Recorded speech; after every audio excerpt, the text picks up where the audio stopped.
Bienvenidos y bienvenidas a esta nueva edición de su programa Enfoque Internacional. Hoy vamos a trabajar un tema que está, por cierto, de moda en esta semana. A propósito del levantamiento, del presunto levantamiento, y decimos presunto y vamos a explicarlo por qué, de las sanciones coercitivas e unilaterales de Estados Unidos contra Venezuela y contra la humanidad entera, porque pareciera ser, o así es, cada vez que un país osa ser autodeterminado, ser independiente, los Estados Unidos de Norteamérica o lo invade, o lo agrede, o simplemente lo sanciona para buscar torcerle el brazo, como diría Barack Hussein Obama, expresidente norteamericano de confesión musulmana y de origen no precisamente anglosajón, decía, para torcerle el brazo a los países y hacerle chillar la economía. De eso se tratan las sanciones.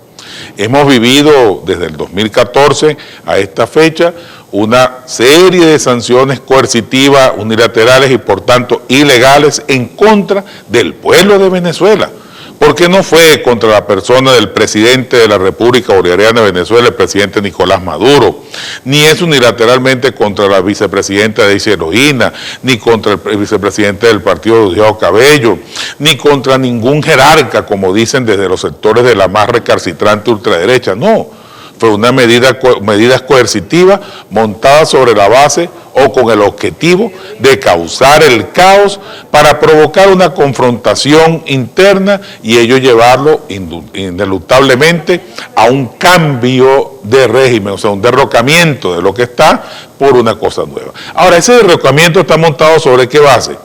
Bueno, sobre las bases de la legalidad de las sanciones, la provocación del caos, la derogación de la Constitución de la República Bolivariana de Venezuela. Es la única manera que le quedaba o le queda a la derecha recalcitrante, esa que está en Colombia, en Miami, en Madrid y en algunos sectores de Caracas todavía viviendo, comiéndose el hígado, como decimos en América Latina, por tanta rabia y tanta derrota que ha sufrido, derrotas propinadas por este pueblo que como nunca se ha montado sobre la desgracia y ha logrado sobrevivir a tanta adversidad. Nos queda la rémora de mucho, pero mucho camino por recorrer, pero estamos claros que estamos avanzando, que vamos bien, y vamos por el camino correcto. Vamos a ver este video para seguir comentando sobre el asunto. A las empresas privadas les han cerrado cuentas en los Estados Unidos, en los bancos y en el sistema financiero de los Estados Unidos.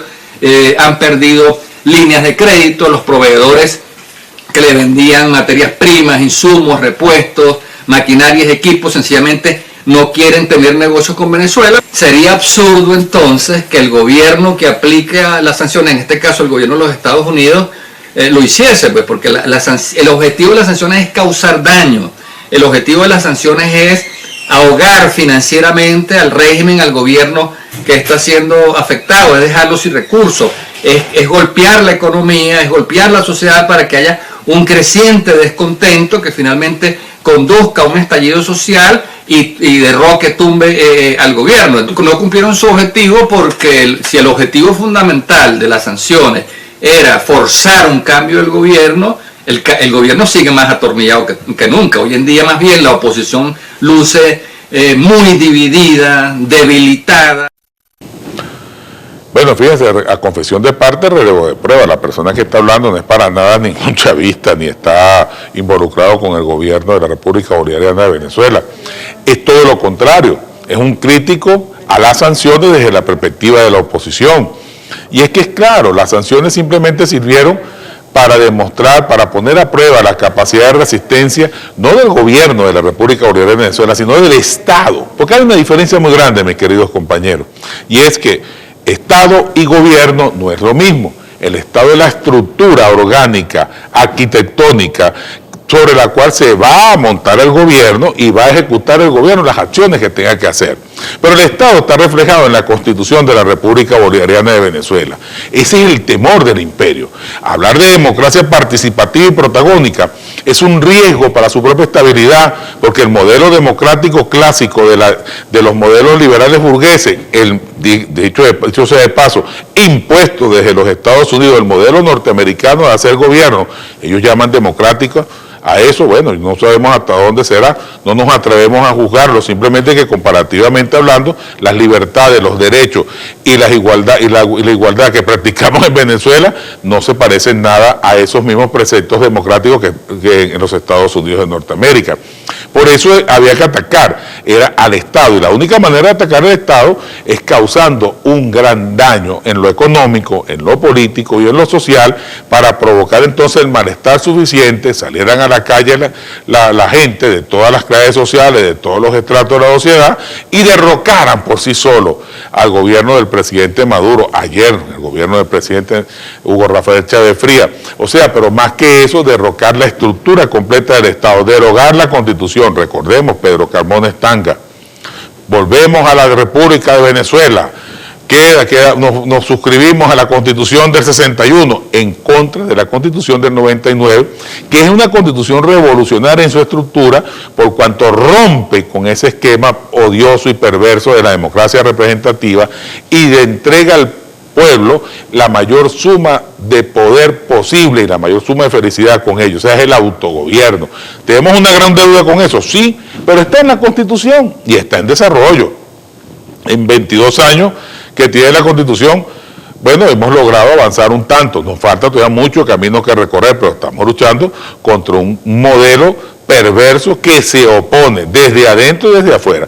Como lo dice el mismo autor el señor que nos acabamos de presentar en el video, pues la oposición en Venezuela, al no tener programa político, a ir en contra del Estado, a no tener una visión de país, a no tener claridad de su papel histórico, su papel político y social, que es el de bailar al compás del gobierno, porque la oposición es la contradanza del gobierno. Es un gobierno democrático, la oposición no se opone al Estado, se opone a la política de los gobiernos, que son dos cosas distintas. En Venezuela ocurrió una cosa muy distinta, y es que inclusive se creó hasta un gobierno paralelo de un señor que no merece ni nombrarlo. Vamos a seguir analizando el tema, fíjense ustedes. Entonces, a nivel internacional, nuestra propuesta democrática y protagónica se vende como una propuesta revolucionaria y es manchada en el camino y tratada de enlodar con aquellos viejos esquemas que lo hablábamos en el anterior programa de la bipolaridad. Y nos quieren meter en el discurso de la bipolaridad y aquí no cabe por ninguna parte, todo lo contrario. La democracia participativa y protagónica incluye a todos los sectores sociales, desde la más alta burguesía hasta el hombre común de nuestras barriadas pobres. Pero lo único que pasa es que le damos poder al pueblo. Un poder indudablemente que va a ejercer este pueblo con la conciencia plena de que está construyendo el futuro, pero principalmente haciendo su presente. Heredamos de la Cuarta República, o del periodo del siglo pasado, si lo prefiere llamar así, el siglo XX, heredamos de los propios gubernamentales expresados por una democracia representativa que siempre estuvo de espalda a las decisiones populares, a las decisiones orgánicas de este pueblo y a las demandas de este pueblo. Hubo una reforma del Estado, una comisión para la reforma del Estado, se hicieron las asociaciones de vecinos, se fue a las elecciones de alcaldes y concejales, se regionalizó, se descentralizó, como decían en el siglo pasado, las gobernaciones, alcaldías y demás gente del poder público, pero no se le otorgó poder real a este pueblo que se organizaba en asociaciones de vecinos, pero tenía que acudir a las instancias del poder público para resolver sus problemas. Hoy por hoy hay un debate entre el poder constituido y el poder constituyente. ¿Qué quiere decir el poder constituido? El aparato de Estado que tenemos tal y cual está reflejado. ¿Y qué es poder constituyente? El que se construye de abajo hacia arriba con la participación de toda la comunidad, de todas las tendencias, de todas las religiones, de todas las facciones. Lo que pasa es que en la medida que nos organicemos, será más poderosa esta democracia protagónica participativa y protagónica que plantea la revolución bolivariana y demostrará al planeta o pondrá un espejo allí para que se miren muchos países y verán lo exitosa que ella es si nos dejan ser libres por un momento. Por eso nos atacaron con las sanciones, por eso nos siguen atacando con más sanciones, porque el tema es derrocar este modelo político, económico y social, porque es un mal ejemplo frente a las ambiciones y las aspiraciones de un imperio depredador que va por más y por más y por más en este planeta. Vamos a un breve corte y ya regresamos desarrollando esta idea.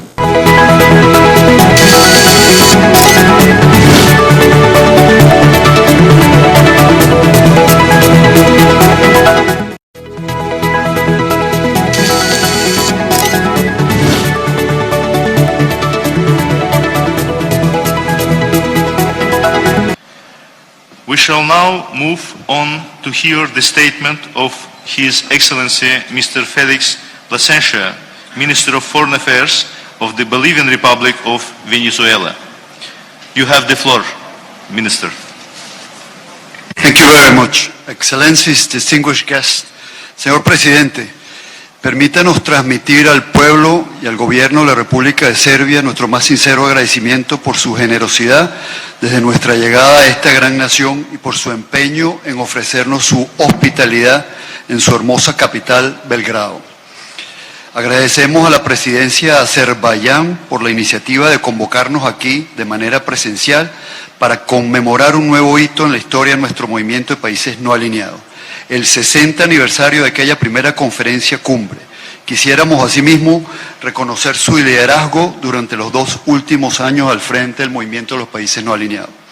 Señor Presidente, la República Bolivariana de Venezuela está firmemente comprometida con los principios de Bandung, parte integral de nuestra política exterior y nuestras relaciones internacionales. Históricamente hemos abrazado la política de no alineamiento, rechazando la lógica del imperialismo y el colonialismo desde esta perspectiva nuestra bolivariana de cooperación, integración, tolerancia e inclusión, así como con los preceptos establecidos en aquella primera conferencia de Belgrado de septiembre de 1961.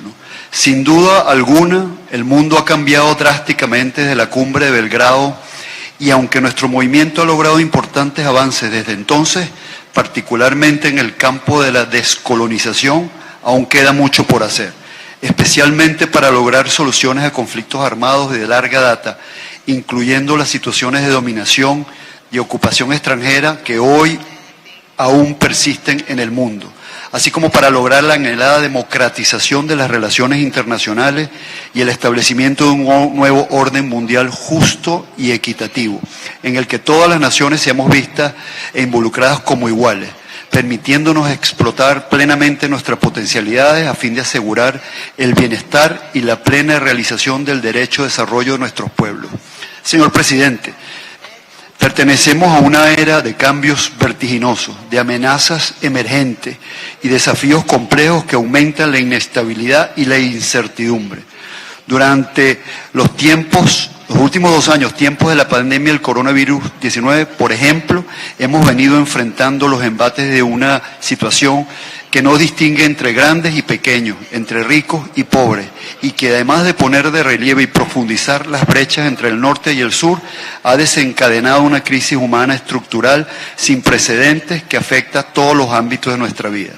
En la actual coyuntura internacional, la cooperación, la solidaridad deben prevalecer para hacer frente al peligroso resurgimiento que en la actualidad tiene lugar de las tendencias unilateralistas y de los enfoques excepcionalistas en detrimento del multilateralismo, es decir, en detrimento de la acción concertada y coordinada para hacer frente a amenazas y desafíos que nos son comunes.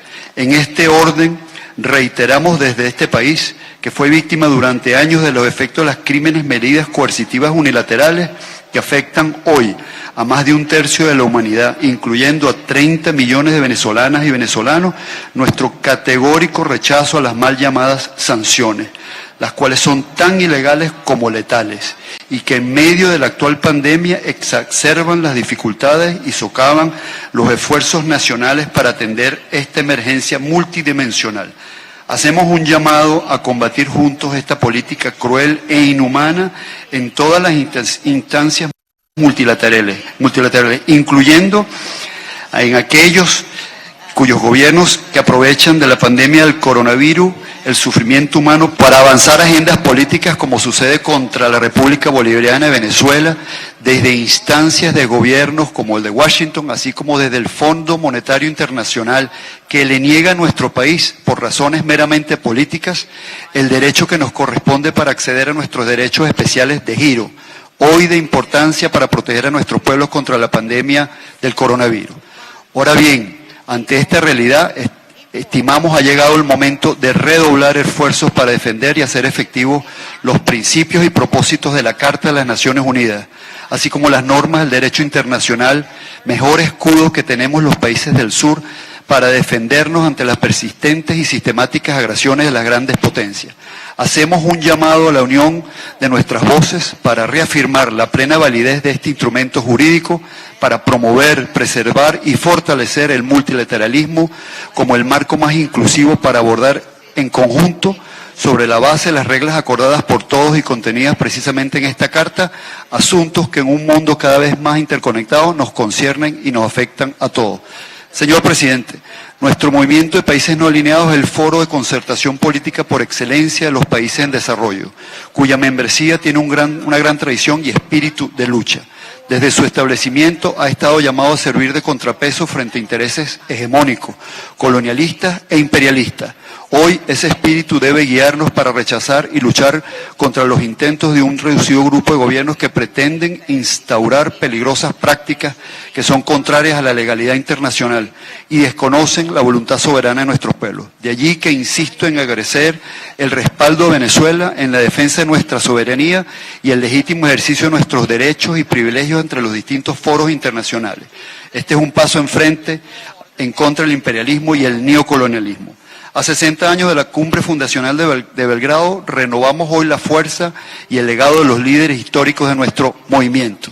Desde Venezuela empeñamos nuestro firme compromiso de seguir avanzando en la rehabilitación del NOAL, cuyas posiciones, propósitos y principios siguen teniendo hoy, sin duda alguna, plena vigencia, de seguir avanzando en la consolidación de un papel como un espacio para el diálogo y como una fuerza antiguerra y amante de la paz que promueva el respaldo y el respeto al derecho a la vida, a la autodeterminación de los pueblos y a los derechos humanos como un todo. Estimamos que hoy, cuando enfrentamos una arremetida de políticas neocoloniales y de reconquista, es el momento de reivindicar nuestro papel y nuestra influencia en los foros multilaterales, particularmente en las Naciones Unidas, como el importante actor que somos. Ven, el reclamo de Venezuela ha sido histórico con respecto a la defensa frente a la agresión del Imperio Norteamericano, la Unión Europea o países de la Unión Europea y el Reino Unido, que se han venido en contra de Venezuela, en contra de Rusia, en contra de Nicaragua, de Cuba y de todos los países que no se parezcan al modelo instaurado, el pensamiento único, aquellos que acusaban al presidente Chávez que quería instaurar un pensamiento único. Bueno, no, el siglo XX cerró con un pensamiento único, el pensamiento del capitalismo, depredador, maltratador, castigador, belicista, este que sigue por el mundo causando muerte, desesperación y muchos estragos en gran parte de la población. Vamos al corte y ya regresamos.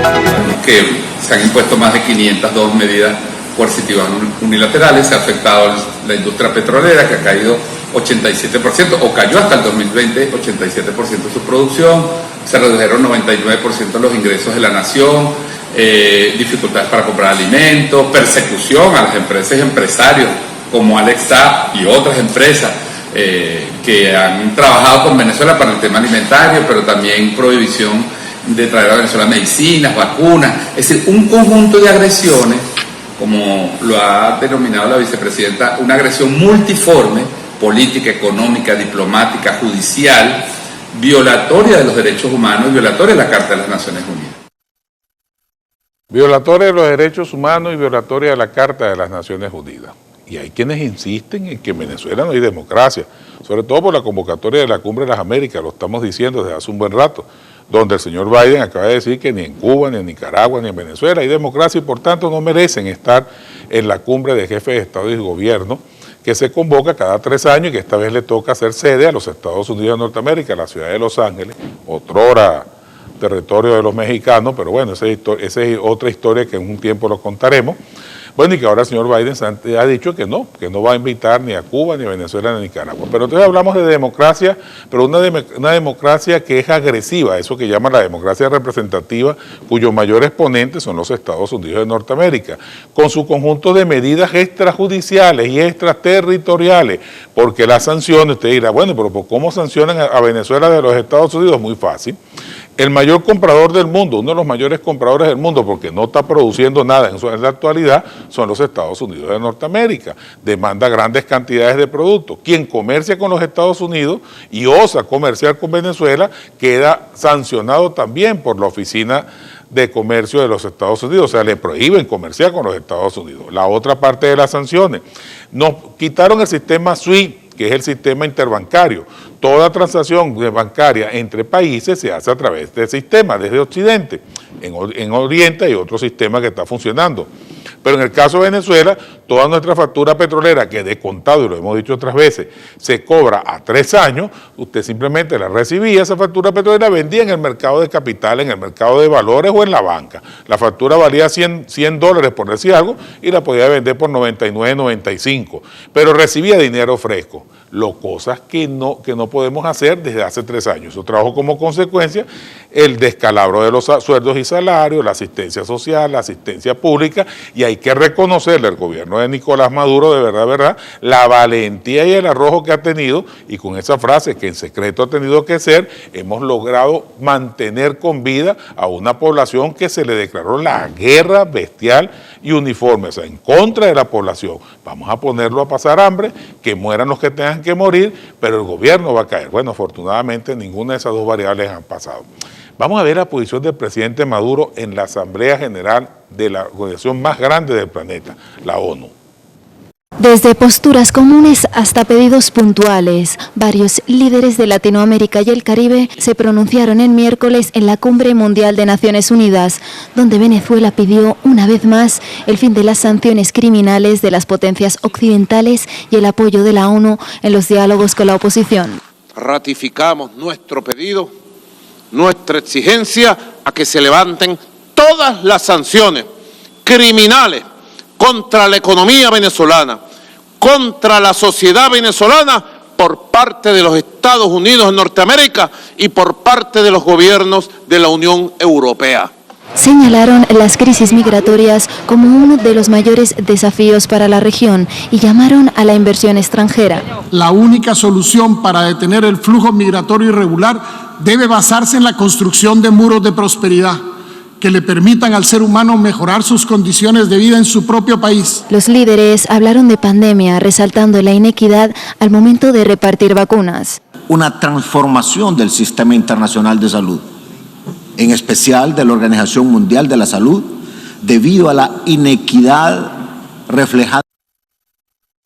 Bueno, fíjense ustedes como no es solo Venezuela la que pide levantamiento de sanciones, apertura de las relaciones, entendimiento entre los países. Vean que vimos al presidente Nicolás Maduro, a Jan Mantei y al presidente de Honduras, que no son precisamente amigos ni colegionarios de las mismas ideas históricas, políticas y revolucionarias, pero que sí están siendo afectados por este conjunto de medidas coercitivas que van a afectar a Venezuela, un proveedor seguro de petróleo para los Estados Unidos, y van a afectar con ello a gran parte del equilibrio económico que causa la salida de Venezuela del concierto de las naciones que comercian con los commodities que desde aquí podemos producir y vender. Recientemente vino una comisión a Venezuela, se entendió con el presidente Nicolás Maduro, y en eso de la política y la diplomacia, que es mejor que la guerra, que no es la política, no es como con la guerra que se hace la política por otros medios, no, con la diplomacia se evitan las guerras. Se ha logrado negociar el levantamiento de algunas sanciones. Se han levantado sanciones a algunas empresas de factura norteamericana, empresas de carácter petrolero, porque ahora se le ha generado una crisis muy grande a los Estados Unidos. Es un reconocimiento per se del gobierno del señor Biden el hecho de que están en minusvalía frente a una agresión que están propinando a Rusia, y con ello han evitado que 30% del mercado petrolero que consume Europa y parte de Occidente sea abastecido por el gigante euroasiático. Hoy por hoy necesitan que la energía la necesitan con urgencia. Además, tenemos en suelo norteamericano 3 refinerías que siguen siendo nuestras, que son las IJO, y que solo funcionan y refinan petróleo venezolano. Esperemos que esta pequeña brecha que están abriendo los dos países vaya expandiéndose cada día más, y algún día nos quiten las sanciones infelices que todavía nos están atacando el sistema financiero y la posibilidad de Venezuela comprar libremente como cualquier nación y vender libremente a través del mercado que está dispuesto para eso. Ojalá, y digo ojalá con toda sinceridad, y convocando a las 3 religiones monoteístas, tanto el cristianismo, el judaísmo, el cristianismo y el islam, pedir al unísono desde Occidente, pedir por el levantamiento de las sanciones, por un mundo en paz, un mundo a la altura tal y cual como nos merecemos. Muchas gracias a la doctora Karina Carpio por cedernos este espacio, y nos vemos el próximo jueves.